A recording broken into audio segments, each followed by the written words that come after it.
Gawat, makin panas. Wahai Bapak Jokowi, bila pemilu ditunda dan masa jabatan presiden diperpanjang, ini akan bikin kacau negara. Wahai Pak Presiden, penghapusan mural 404 not found bisa memicu perlawanan rakyat lebih besar.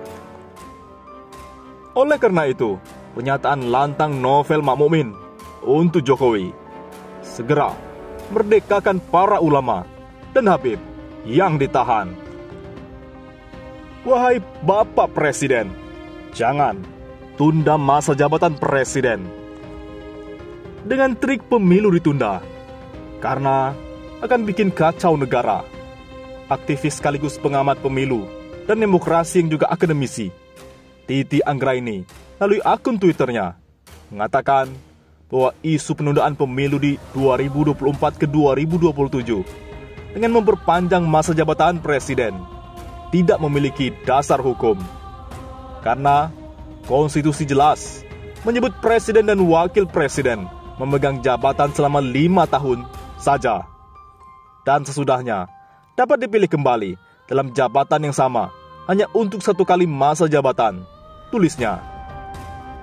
Masa jabatan yang tegas untuk posisi yang dipilih melalui pemilu memang hanya eksplisit disebut konstitusi untuk presiden dan wakil presiden sesuai pasal 7 Undang-Undang Dasar NRI tahun 1945.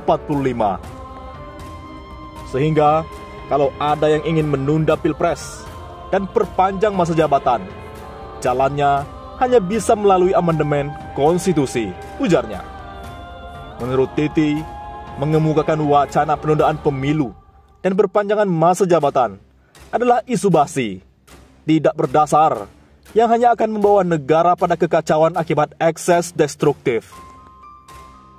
Saat ini yang diperlukan adalah soliditas untuk tertib, jalankan semua agenda ketatanegaraan agar bisa fokus atasi pandemi, terangnya. Ia menambahkan, kalau untuk pilkada di tengah pandemi saja pihak berotoritas keras untuk diselenggarakan sesuai jadwal dan hanya mentoleransi penundaan selama 3 bulan. Apalagi untuk selaras presiden yang masa jabatannya tegas diatur konstitusi, hanya 5 tahun, tidak lebih dan tidak kurang, tegasnya.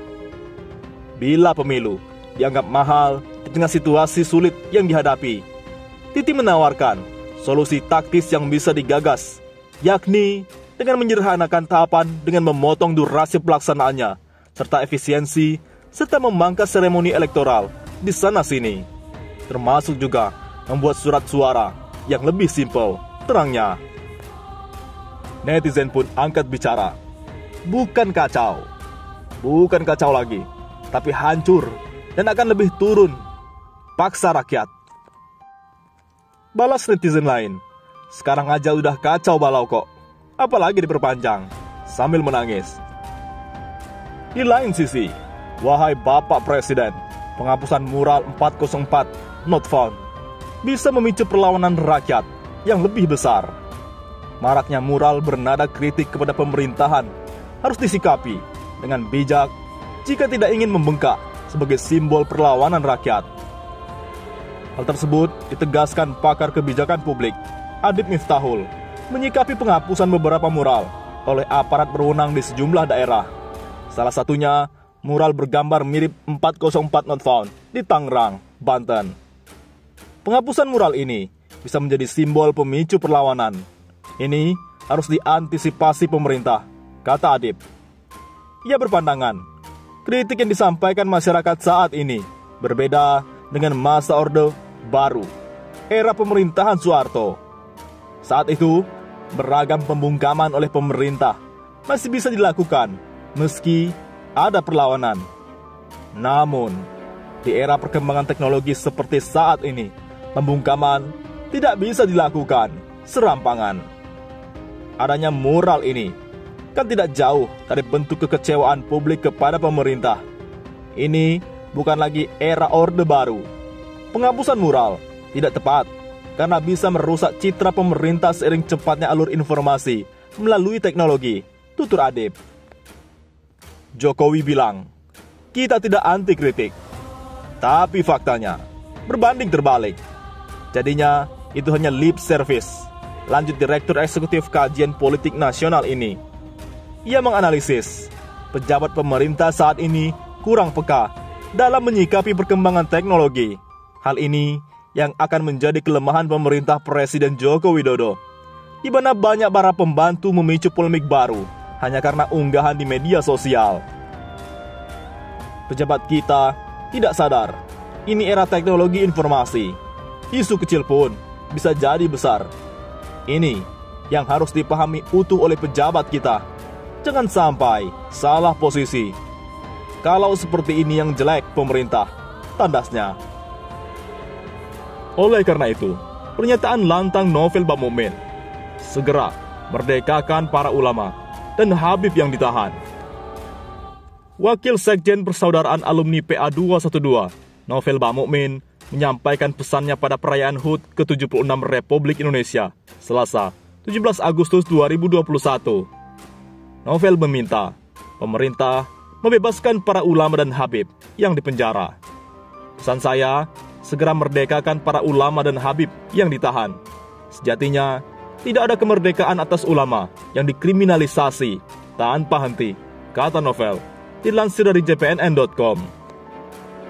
Novel menegaskan Jokowi memenjarakan ulama merupakan penjajahan untuk Indonesia atas komunis gaya baru dan pengkhianatan terhadap Pancasila. Pasalnya, lanjut Novel, Pancasila itu warisan dan rumusan ulama. Sebelum ada NKRI, TNI dan Polri, ulamalah dan umat Islam serta rakyat lainnya melawan penjajah, ujar Novel. Pentolan FPI itu mengklaim hingga kini ulama yang telah memerdekakan bangsa ini masih gigih menjaga Indonesia dari penjajahan gaya baru. Saat ini, ulama masih gigih menjaga negara dari penjajahan gaya baru, baik asing dan aseng, serta komunis, sehingga harus selalu merdeka dan mendapat posisi baik tertinggi di Indonesia, pungkas Novel Bamukmin. Merah putih, mengapa dilarang dikibarkan? Pengamat politik Rocky Gerung alias RG buka suara terkait adanya pelarangan merah putih dikibarkan di Pantai Indah Kapuk, Jakarta Utara.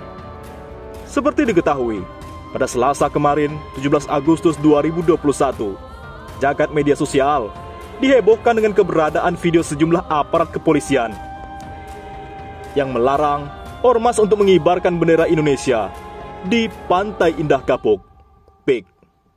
Nah, Rocky lantas menyoroti hal tersebut dan berpendapat bahwasannya pelarangan tersebut memiliki korelasi yang kuat dengan tragedi di tahun 98.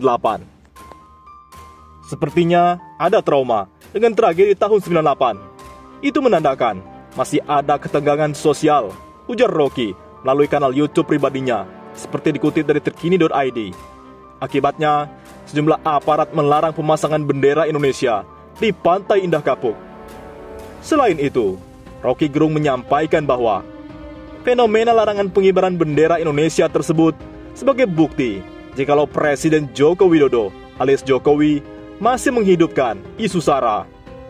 Oleh karena itu, ia kemudian membandingkan pemerintahan Presiden Jokowi dengan pemerintahan SBY alias Susilo Bambang Yudhoyono.